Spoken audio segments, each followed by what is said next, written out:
Iric Guy here, and if you've got something like a lot of dust, or not dust, but lint built up in your dryer exhaust, there's a lot of tools to get it out. And obviously, if you've got water in there, you would not want to do this because of risk of electrocution. But what I did, I just got this duct tape,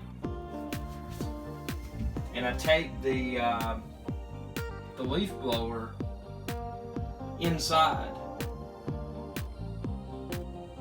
and then I turned it on. But I want to show you what all blew out.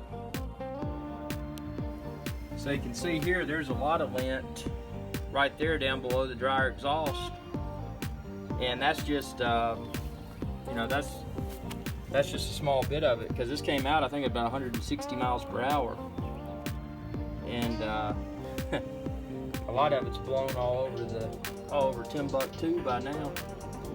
That just shows it worked. I mean, that's a lot of lint, and obviously an obstructed dryer exhaust can be a major fire hazard, and it can also prematurely destroy your dryer. So if your dryer's not drying clothes properly, if you're having to run it a lot, you probably need to check with a professional.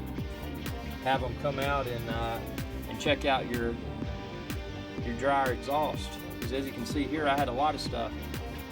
And the sad part is I had all of this after having a licensed plumber come out and quote unquote clean my pipe, and I don't think they really did anything. So this is how I did it with a leaf blower. Again, I'm not a professional, I'm not recommending this, but this is how I did it. Thanks for watching. Be sure to subscribe. youtube.com/IricSky. Y'all have a good day. Hey y'all, Iric Guy here.